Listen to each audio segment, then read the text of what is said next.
Let's talk about a couple things artists should not use. Well, I'm going to show you some examples and talk to you why they shouldn't use them. Here is a collage, and it's been laminated.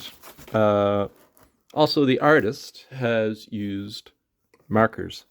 Artists shouldn't use markers. That's a bold statement, I know. But the problem with most markers, they're illustration tools. They're used by designers to come up with rough illustrations or mock-ups, and or at least that's what they used to be. When I studied commercial art and art, one of the things my instructors told me was markers are not for fine art, they are for illustration. And they are delightful to use, but they have one major problem. Unless you know, like, they tend to they fade. Let's just say they fade. Exposure to light, especially if they're like a alcohol-based marker or something like that, dye-based markers, which most markers are, direct sunlight or even minor sunlight will fade them over time, and in some cases very rapidly. So this artist here, as you see, uh, he probably used a black Sharpie at the time. Sharpies have improved, or some kind of black felt tip marker. Probably looked very vibrant when he did it, but over time that has faded. And also, there's a laminate on the cover, on the surface of this. It's a collage. I don't think he was intending it as a permanent piece of artwork. I think it was used in a book illustration eventually. So in that case, it is fine. But sadly, this lovely piece of art has some damage to it, and I don't hang it on the wall. It's in our collection. And it's by Father Adrian Arsenault, who was an artist in PEI, and he's worked in many different mediums over the years, and he did a lot of illustrating. So I consider this an illustration. And in that case, yes, use the marker, but keep in mind they will fade.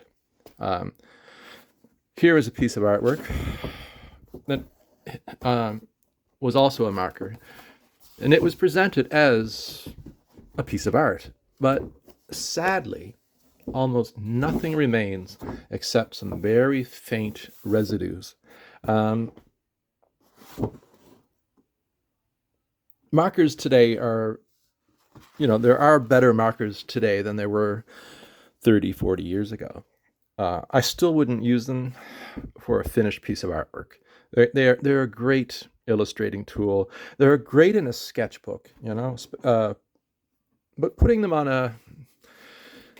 the wall, I don't necessarily agree with at all. So that's my opinion, because you can put conservation clear glass on it. You can do many things to try to protect it. But if the materials are, say, dye-based or alcohol-based, as the alcohol binder dissipates, the pigment or the dye will fade. And you might get a prolonged lifespan using archival glass and things like that, but you won't have, a long lifespan. But once again, if you do have to use markers in your artwork, what I would recommend is look for something that is pigment-based if possible. Check for light fast reading, say if it says light fast or permanent. But even then, before you use it, do a light test. Take the ink, take the markers, take a piece of paper, do some swatches, do a test swatch. Do two, have one where the markers will be exposed to light and one where the markers are covered, and put them both in a window that gets a lot of light, and see after several weeks and a few months how it holds up. If you're comfortable using it, then fine, go ahead and use it. But if it doesn't say it's light fast, beware. You're going to have problems. Anyway, if you like this video, give it a thumbs up. If you're new around here, I talk about mostly fountain pens and stationery, but I also talk about art. Anyway, I hope you have a good day, and I'll talk to you soon. Thanks a lot. Bye bye.